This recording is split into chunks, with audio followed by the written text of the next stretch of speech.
అఘోరి హల్చల్ చేసింది. చివ్వెంల మండలం ఉండ్రుగొండలో ఫోటోలు వీడియోలు తీస్తూ ఉండగా గ్రామస్తులకు అఘోరికి మధ్య వాగ్వాదం చోటు చేసుకుంది. దీంతో ఆగ్రహించిన అఘోరి కారులో ఉన్న తల్వార్ తీసుకుని వారి వెంటపడింది. గ్రామస్తులు పక్కనే ఉన్న కర్ర తీసుకుని ఆమెపై దాడి చేయగా ఘర్షణలో గ్రామస్తుల కాలు మీద అఘోరి కొట్టినట్లు ఆరోపించారు. సనాతన ధర్మం కోసం వచ్చారని అఘోరి తెలిపింది.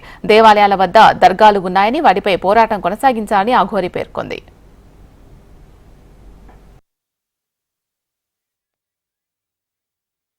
మీరు రండి 20 తారీఖు చూడండి అఘోరమ్మ ఏంటో 3 రోజులు ఉంటా, మళ్ళీ 3 రోజులు స్టార్టింగ్ 3 రోజులుగా మళ్ళీ ఇండికి 3 రోజులు ఉంటా.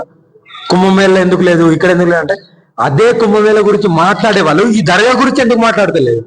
అదే వెములవాడలో ఉన్న దర్గా గురించి ఎందుకు మాట్లాడట్లేదు అంటే చేతగానోళ్ళే కదా, చేతగాని తనం కాబట్టి మన గుడిలో ఆ దరిద్రం ఉన్నందువల్ల ఎందుకు మాట్లాడలేదు?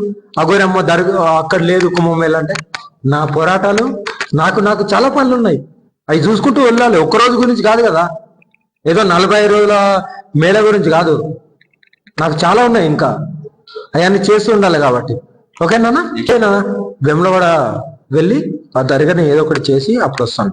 ఓకేనా? హర హర మహాదేవ్. అందరూ బాగుండండి. జై సనాతనం, జై హింద్, జై భారత్.